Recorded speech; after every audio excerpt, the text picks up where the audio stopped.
Elections afoot. The Election Commission holds emergency meeting. Decides to hold polls in 93 local government bodies. Where is Pfizer? Questions raised in Parliament over the whereabouts of the Minister of Provincial Councils and local governments. Human rights. Comments of UN High Commissioner for Human Rights on Sri Lanka. There are no human rights issues related to Sri Lanka to be settled in an international arena anymore. Gas crisis. Russia warns of crisis drop in gas prices. And in sports, toiling away, Sri Lankans made to work hard for just one wicket against India.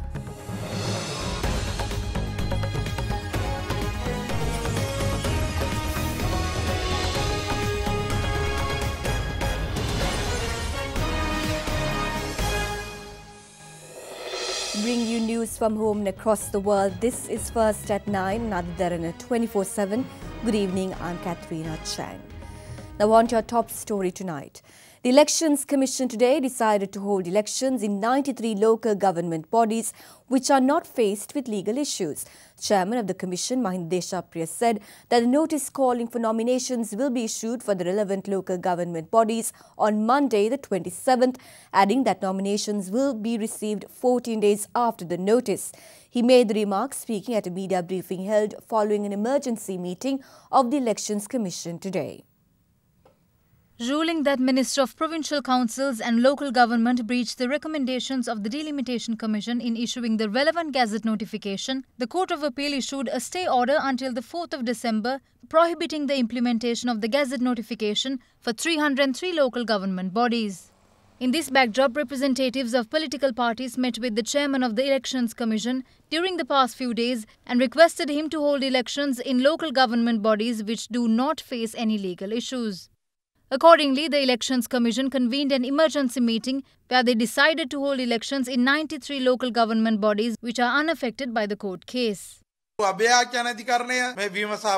Court of Appeal looked into this issue and ruled that the implementation of the Gazette notification for 303 local government bodies in question will be suspended until the 4th of December. What should we do with the remaining 133 local government bodies? We, however, have an issue. There are 40 local government bodies whose names have typographical errors in the Gazette notification issued by the President. When we pointed this out, they prepared this Gazette notification free of errors to be signed by the President. Unfortunately, it will be issued on the 27th. Due to the current situation in the country, we can't be sure whether it will definitely be issued on the 27th. Thus, the Elections Commission today decided to give written instructions to returning officers to issue the notice calling for nominations on the 27th. The Commission believes that holding at least one election is better than holding none at all.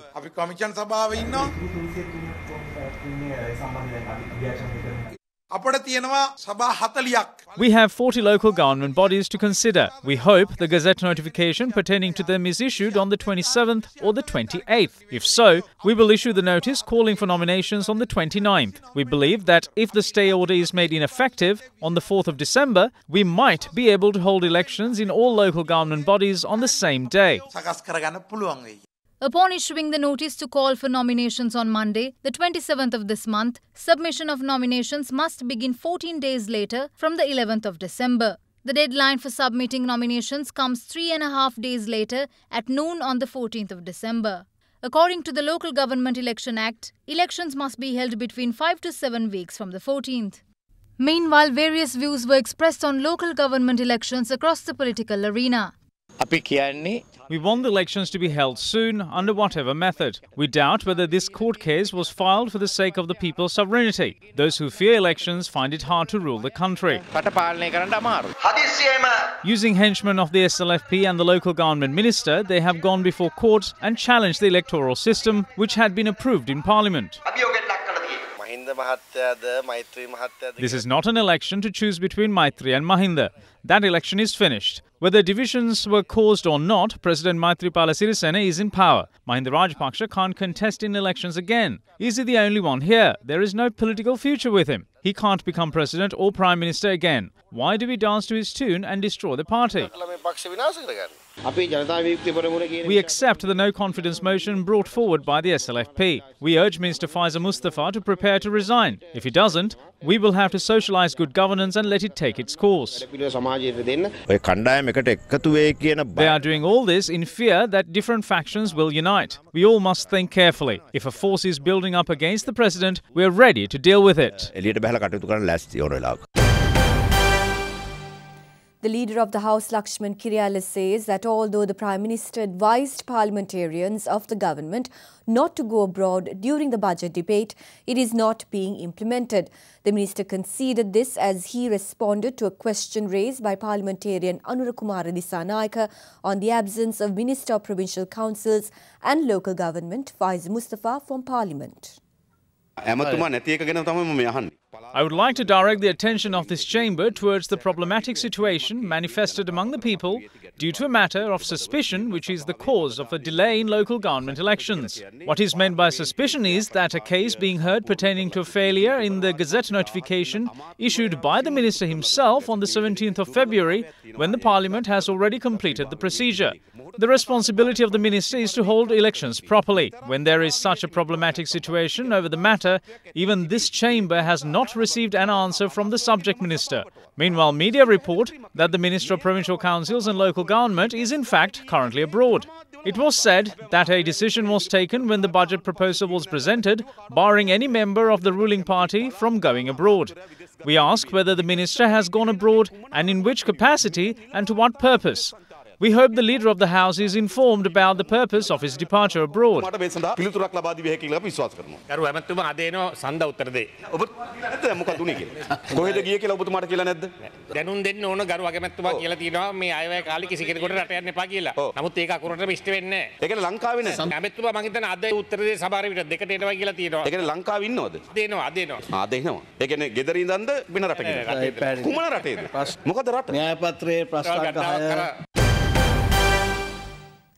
Minister of Finance and Mass Media, Mangala Samaravira, says that if the Attorney General's Department investigated the misdeeds that occurred during the Rajapaksa regime with a fraction of the eagerness it displayed before the Bond Commission, large-scale financial frauds would have been uncovered by now.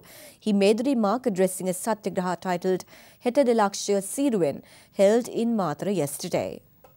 Sometimes I wonder if the rule of law doesn't apply to the Rajapakshas. The court cases pertaining to them tend to get stuck. When that happens, people blame us and the police. I'd like to assert that there is no one in our government to protect the Rajapakshas. If the Attorney General's Department applied a fraction of the eagerness it showed before the Bond Commission towards investigating the Rajapakshas, their major frauds and murders would have been uncovered. At present, issues are being raised that our MPs telephoned somebody. Those who act so eagerly in this case are concealing how many telephone calls made from the site of Tajuddin's murder. I wonder why. A meeting was held between several parliamentarians of the joint opposition and former President Mahinda Rajapaksa last evening. There is a case against me at the Bribery Commission. We discussed the measures against arresting Mahindananda, Gotabaya and other political leaders as well. We discussed measures that should be taken if former Defence Secretary Gotabaya Rajapaksa, who played a major role in saving the country from terrorism, was to be arrested by this quisling government. Moreover, the local government elections are postponed again. We got to know that elections in 93 local government bodies can be held. We held discussions on this matter as well. Not only Gotabaya Rajapaksa, we have no issue with taking legal measures against anyone who breaches law. If this government is going to arrest him because he has become a threat to them and weaken him, the entire nation should stand against it. If there are any members of the UNP who appreciate justice, they too should join us. What I say is, until this alliance with UNP exists, nothing is of use. If there is no alliance, we are with the SLFP.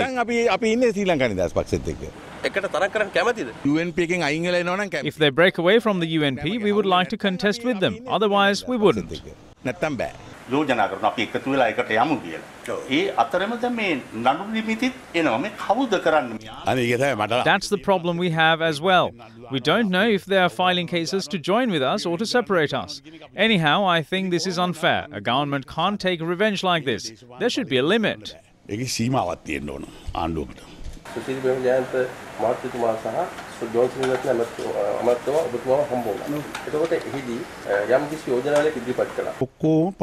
The parliamentary group decided it. I will take a decision when they make a decision.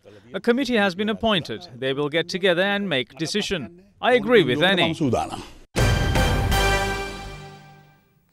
JVP parliamentarian Sunil Handunetty is adamant that had Arjun Aloysius contacted him, he would have completed the Corps investigation report then and there, making Aloysius the culprit. Addressing the district summit Diriyapura in Akurassa Matra yesterday, the parliamentarian went on to say that some are now attempting to implicate him in the controversial bond issuance. Now you're aware that just because I'm the chairman of the COPE, profligacy, corruption and theft cannot be defeated in Parliament. What we can do is reveal what happened. Parliamentarians today make various statements and gotten themselves into a muddle. One says that he contacted Aloysius to get information for a book on bonds. But the book was written in 2015 and the Commission's investigations was launched in 2016.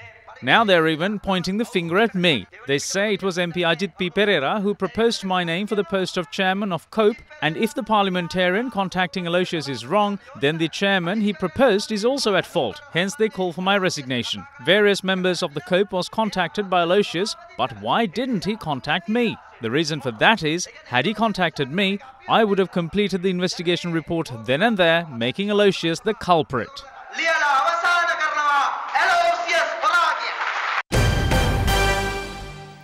Joint opposition pledges their support to the president pertaining to the prosecution of wrongdoers involved in the controversial bond issuance.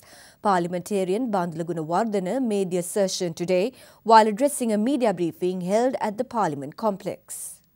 UNP parliamentarians who are connected to the bond scam continuously attack the president for appointing the bond commission.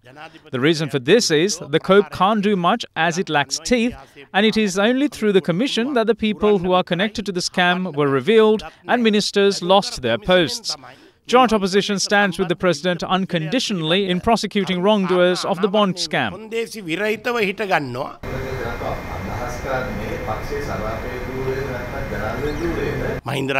If he gives the position of SLFP chairman to Mahinda, we will readily accept it.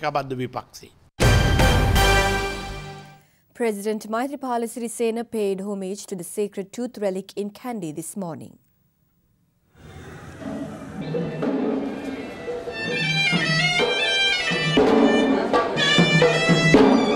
Meanwhile, yesterday the president declared open the official residence of the Central Province Governor. In the meantime, a group of activists from the Kandy district representing the Janatha Vimukti Peramuna and the United National Party called on President Maithripala Sirisena this afternoon and pledged their support for the Sri Lankan Freedom Party.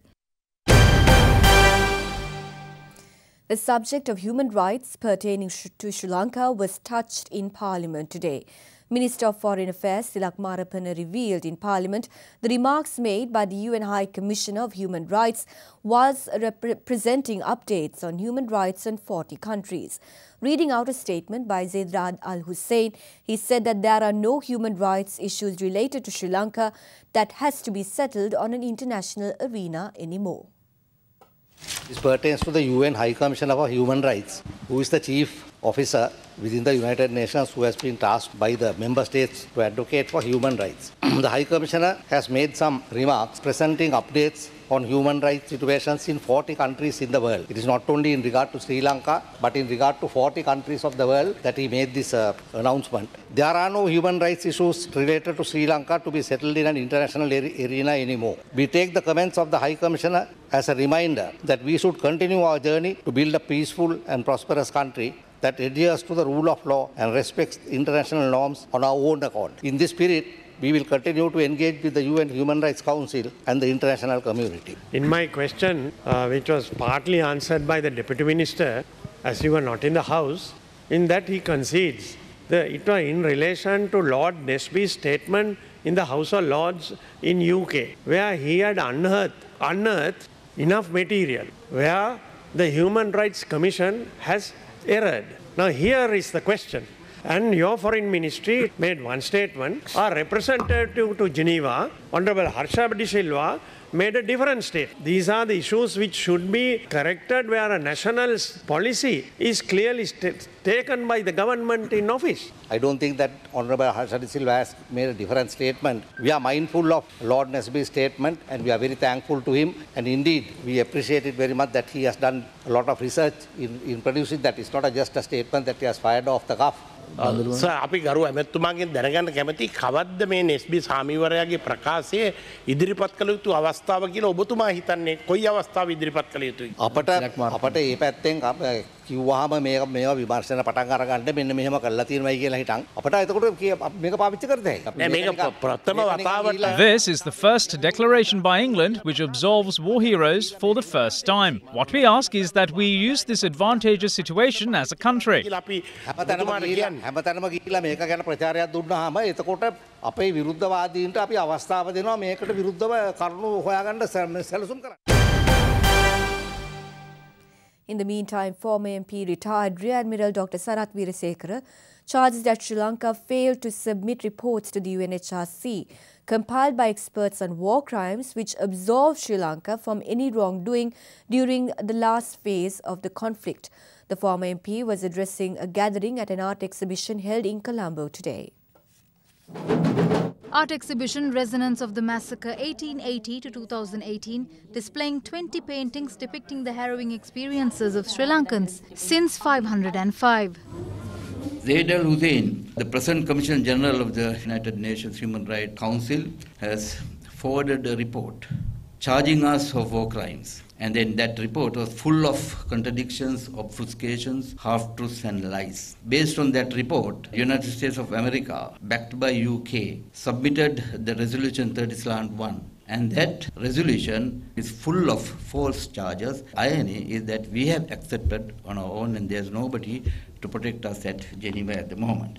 6 war crimes experts, Sir Jeffrey Nice, Major John Holmes, Michael Crane, Rodney Dixon, they have prepared and submitted 7 reports confirming that we have never committed any of the war crimes during the last stages of war. But none of these reports have been submitted, any of our leaders in our country, to Geneva. It was us who did that.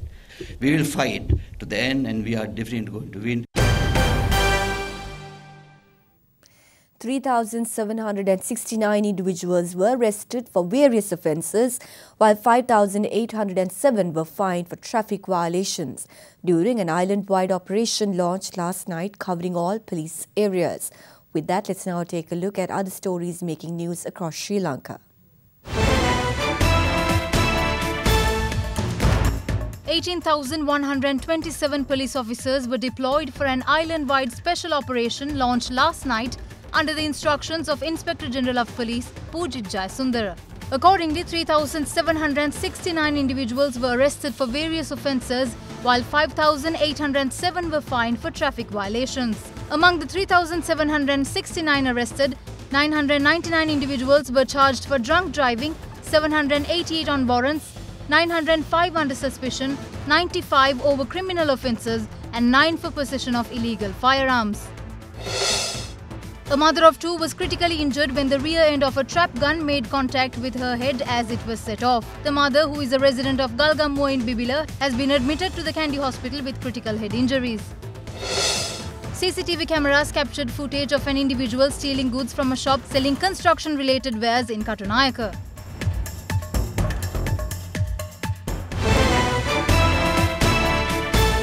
You are watching Sri Lanka's #1 news channel, Derana 24/7.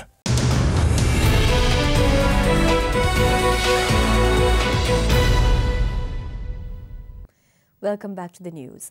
Minister of Megapolis and Western Development, Partly Champika Ranawaka, says the market-based economic system of the country has its inherent weaknesses and therefore market-based development paradigm is now questionable. He expressed these views addressing the Developers Forum held in Colombo yesterday. The scarcity of resources had led to questioning the linear growth of the development paradigm. The pure market-based development paradigm is now being challenged. This is due to inability of the market-based model to give a value for anything other than the instantaneous transaction. The issue at hand is the consumption of the existing generation or the present generation greatly impact on the consumption of the future generation. This is mainly due to the fact that future generation as well as the present generation of all living beings have not contributed to the demand and supply chain of the market. Therefore, the existing model cannot evaluate the market value of the demand and supply mechanism of the future generation. In order to solve such issues, the Western economic experts have come up with the solution of introducing regulatory mechanisms to solve the price fluctuation and other issues in the market-based system. Russia warns that the current surplus of global gas supplies could lead to a crisis drop in prices, similar to what occurred in the crude oil market. Addressing the gas exporting countries forum in Bolivia yesterday, Russian Energy Minister Alexander Novak said the threats to global gas prices underscore the importance of long-term supply contracts. We have to take into account that the current excess supply of natural gas risks this industry entering the same crisis that affected oil prices 2 years ago. These ambitious plans require large investments, but the important thing is that investment risks must be borne by gas producers as well as future buyers. Gas prices have plunged more than 80% in the last decade and remain under pressure due to growing supplies of shale gas and increased availability of liquefied natural gas that can be shipped overseas. The Gas Exporting Countries Forum, however, has not applied production limits as OPEC has done to raise crude prices. You are watching Sri Lanka's premier news channel, Other Derana 24/7.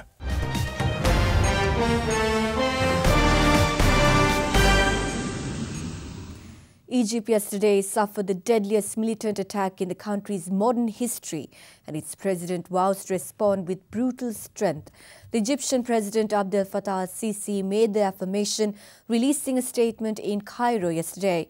No group has claimed responsibility for the attack on a mosque in North Sinai, which left 300 people dead and over 100 injured.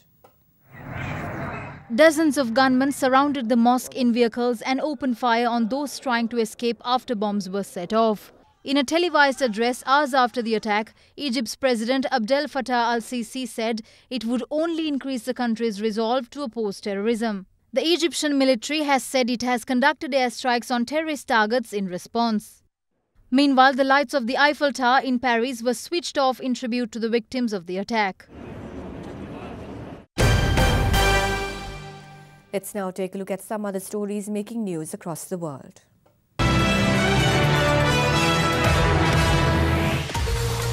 Cuban President Raul Castro met with North Korean Foreign Minister Ri Yong-ho yesterday amid hopes the communist-run island might be able to convince its Asian ally to avert a showdown with the United States over North Korea's nuclear weapons and missile programs.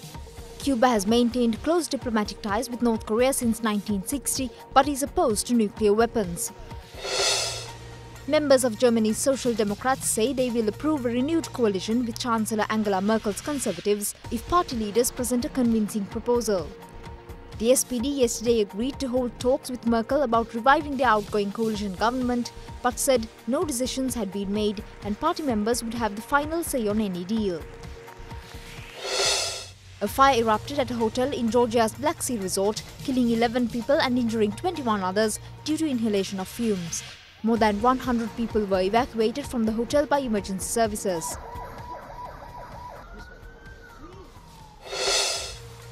The Mexican government has created a vast 57,000 square mile marine reserve around a group of volcanic islands off the country's southeast coast.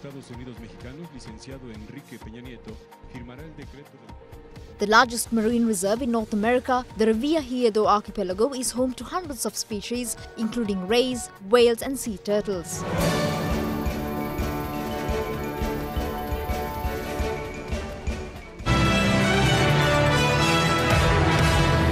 You are watching Sri Lanka's trusted news brand, Other Derana 24/7.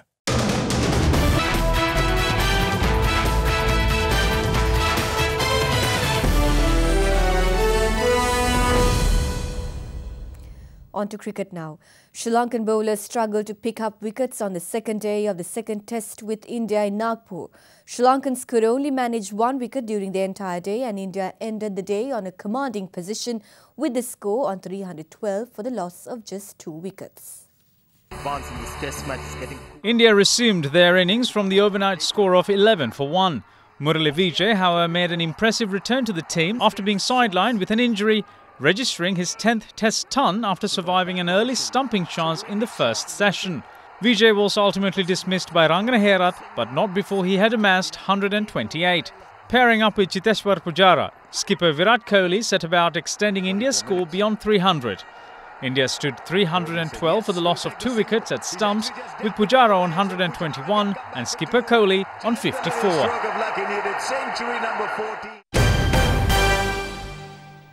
Australia posted a slender lead of 28 in their first innings, largely thanks to their captain's unbeaten century.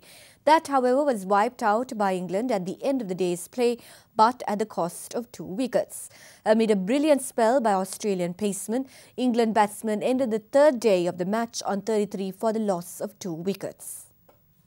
Resuming from the overnight score of 165 for 4 wickets, Shaun Marsh was the first to go for 51.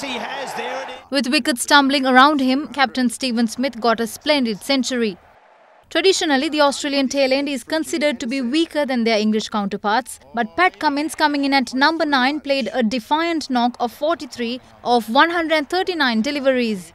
Smith, however, held the fort with an unbeaten 141, but could only look on as he ran out of partners.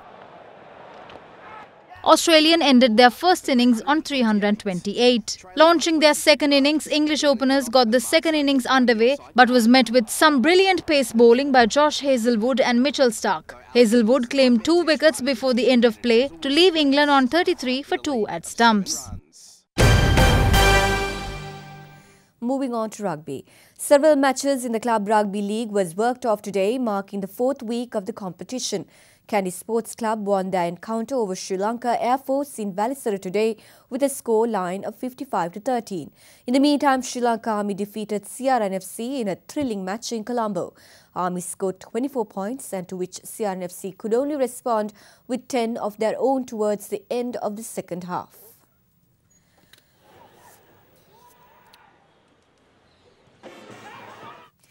Argentinian footballer Lionel Messi received his 4th European Golden Shoe Award yesterday for being the top scorer in Europe during the 2016-2017 season. With the honour, Messi draws himself level with Real Madrid star Cristiano Ronaldo on 4 Golden Shoe Awards.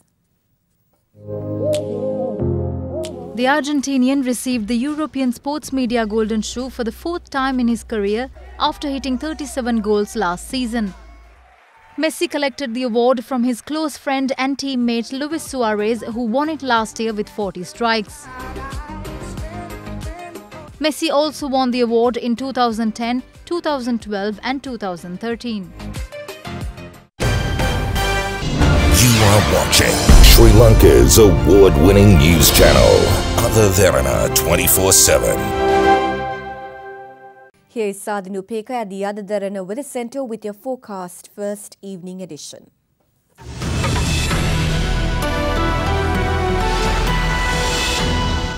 Good evening and welcome to the Weather Centre. This is your forecast first for the next 24 hours. Now, tomorrow's temperatures will average at around 26 degrees Celsius in coastal areas, maxing out at 29 degrees in the south.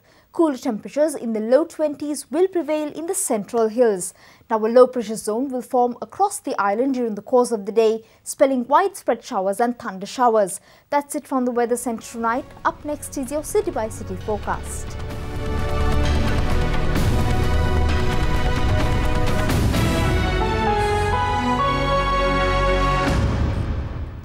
That is a wrap for tonight, but you can connect with us on Facebook by visiting facebook.com/first@9, on Twitter at twitter.com/first@9 for these stories and more. And before we go, we'd like to take you to India, where a luxury hotel for none others than dogs is slowly becoming a hotspot for those who want to pamper their furry friends. The 3-month-old hotel provides a wide array of services, including saloon and spa, veterinary care, luxury suites, swimming pool and more. Thank you for joining us and have a pleasant evening.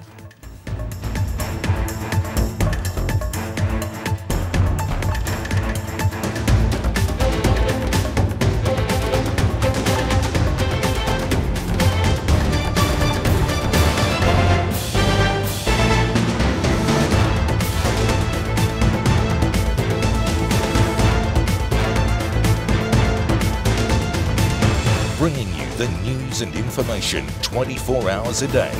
This is Sri Lanka's premier news channel, Other Derana 24/7.